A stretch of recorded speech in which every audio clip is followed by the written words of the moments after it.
Bonjour à tous, dans cette vidéo je vais vous parler de la liberté, de comment moi je vois le contexte de liberté et pourquoi toi, de ton côté, tu devrais aussi définir c'est quoi la liberté pour toi, pour que tu puisses avoir une vision claire de ce que tu veux.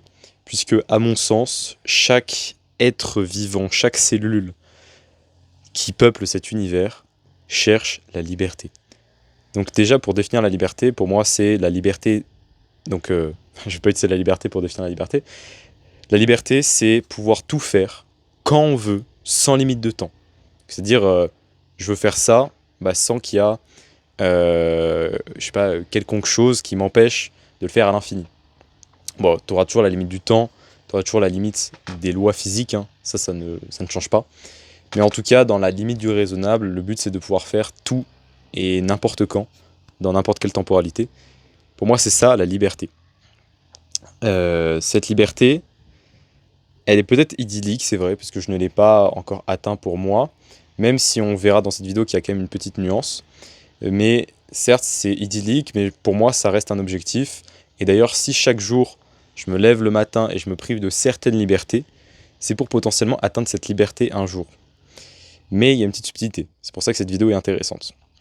Premièrement, tu as la liberté physique, c'est-à-dire la liberté d'aller où tu veux quand tu veux, pouvoir ne pas travailler, si tu te lèves le matin, pouvoir faire une activité quelconque du style, je sais pas, te poser dans l'herbe et ne rien faire de toute la journée sans qu'il n'y ait aucun impact, tout ça.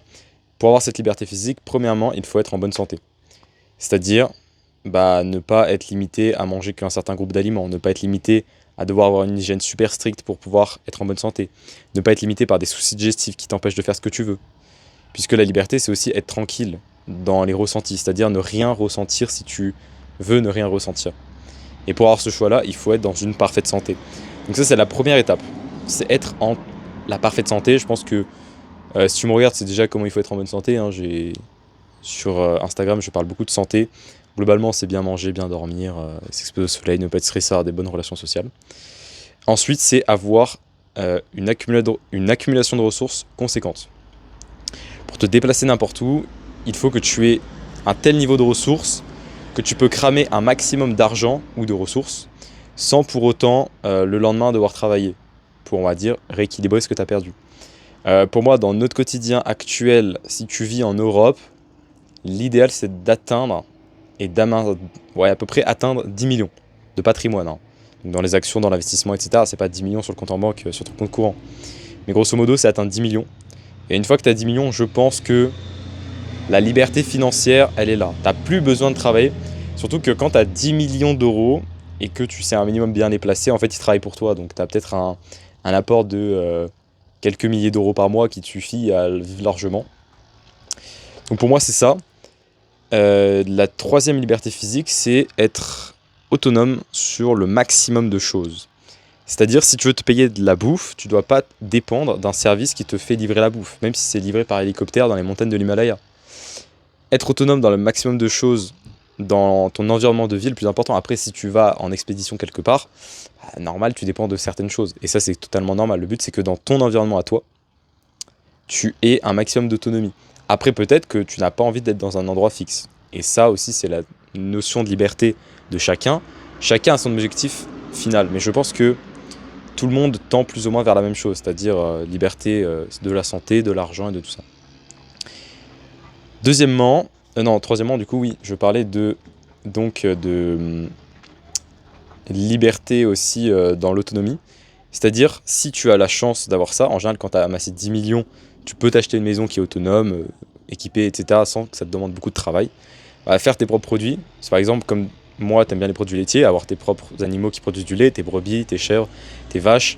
Aussi, avoir ta propre production d'énergie, les panneaux solaires, ton eau aussi, peut-être que tu as des systèmes de filtration qui récupèrent l'eau de pluie, ton potager, etc. C'est très important. Même si tu n'utilises pas à 100% tes produits laitiers, même si tu utilises l'électricité de la ville, c'est aussi intéressant d'avoir tes propres ressources s'il y a un souci, ou si tu as tout simplement envie de dire fuck et d'être libre en fait, et de tout simplement ne plus avoir envie d'utiliser les ressources des autres et de dépendre des autres. C'est une possibilité, même si tu ne l'utilises pas. Moi, je compte avoir une maison full autonomie, alors que je vais peut-être aller faire certaines courses au marché. C'est aussi ça, on va dire, la liberté, c'est pouvoir tout faire. En gros, avoir le maximum de choix qui s'ouvrent à toi. Donc une fois que tu as la liberté, la santé, que tu t'es fait pas scam par le salariat, la retraite, les dettes, tout ça, à cause de plein de crédits, et que tu as cette liberté financière et que tu as cette autonomie, physiquement parlant, tu es libre. À mon sens, c'est ça la définition de la liberté finale. Donc c'est l'objectif final de c'est quoi pour moi l'idyllisme de la liberté. Cependant, il faut aussi penser abondance. Pour réussir dans la vie, pour réussir ce que tu veux et pour être en bonne santé mentale, il faut que toute ta vie, tu la conçois comme quelque chose d'abondant. Tu dois vivre, faire des choix comme si tu avais déjà ces 10 millions et comme si tu étais déjà libre. Et là, par exemple, dans ma tête, physiquement parlant, je suis très loin d'avoir tous les objectifs que je t'ai cités. Pourtant, dans ma tête, je suis déjà libre, quasiment à 100%. Et c'est là que rentre la liberté métaphysique, donc la liberté dans ton esprit. Parce que c'est très important. Oui, c'est bien d'avoir plein de ressources. Ça constitue une certaine liberté. Mais si tu arrives à être libre chaque jour de ta vie dans ta conscience, c'est d'autant plus intéressant. Et je pense que pour atteindre la liberté physique, il faut d'abord avoir compris la liberté métaphysique. C'est, je pense, une case essentielle parce que quand tu regardes chaque personne qui ont amassé ce que je t'ai présenté dans cette vidéo, bah, c'est des gens qui ont compris et sont libres et font leur propre choix en fait dans ce qu'ils font de leur vie parce qu'ils sont libres à l'intérieur de leur crâne. Donc la liberté, ou tu peux aussi appeler ça éveil des consciences, c'est comprendre ta part d'humain, ta part plutôt d'humain animal, ta part d'animalité. Ok ? On est des espèces qui, malgré notre... on dit souvent qu'on est civilisé, qu'on est très évolué, etc., bah, tous nos comportements sociétaux, je sais pas si ça se dit, en gros dans la société, tous les comportements qu'il y a, ils sont dictés par un code génétique et par des hormones. Et ça, si tu arrives à comprendre ça, je pense que c'est là où tu commences à être libre au fond de toi. Parce que si tu procrastines, si tu n'arrives pas à entreprendre, ou même si tu as peur de faire quelque chose, à chaque fois ça s'explique car ton inconscient fait des choix animaux. Et si tu arrives à comprendre ça, par exemple, en tant qu'homme, tu vas être plus amené à tromper ta femme puisque ta testostérone te dit ok, il faut que j'aille féconder le maximum de personnes pour que ma descendance ait le plus de chances de proliférer.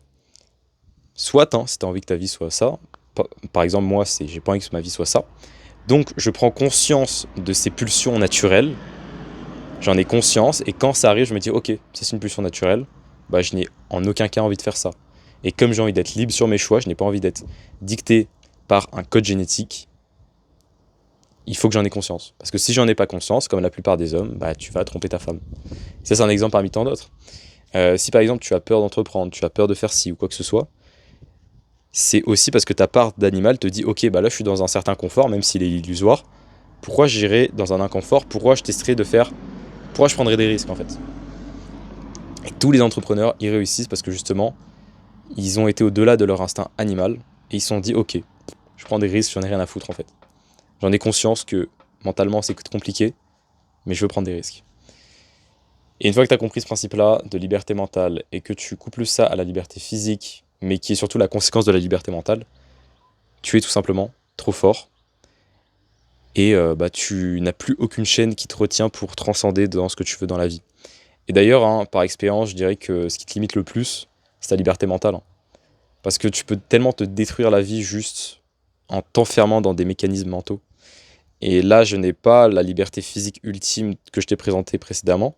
Cependant, je suis très très libre en fait. Je peux aller n'importe où sur la map, en manageant un peu mes ressources de la meilleure des manières. Je n'ai plus besoin de travailler si je veux pendant des mois. Alors pas jusqu'à la fin de ma vie, mais pendant des mois si je veux, je peux ne plus travailler. Ou en tout cas un minimum. Et je peux faire globalement toutes les actions que je veux à l'heure actuelle. Donc je suis déjà libre en réalité. Je n'ai pas juste cette liberté parfaite. Mais ce qui différencie d'un mec qui a 10 millions donnés à sa naissance et moi, c'est que moi j'ai la liberté psychologique. C'est pour ça que je sais que le temps me fera passer devant la personne qui est née avec ces 10 millions. Voilà mec, deviens libre. D'ailleurs si tu veux une reco de livre qui parle de ça, L'éveil des consciences de Frédéric Delavier, qui parle justement de tous ces côtés anthropologiques de la chose, de ta part animale, justement pour les comprendre et pour prendre tes propres décisions et ne pas être dicté par ton code génétique. Si t'es intéressé mec, achète ce livre, il est trop bien. Je n'ai pas fini de le lire, je l'ai lu à peu près le 3/4. Ensuite j'ai changé d'œuvre. Et je compte le finir très prochainement parce que c'est un livre, c'est une grosse masterclass. J'espère que t'as aimé la vidéo mec. et je te souhaite une bonne journée.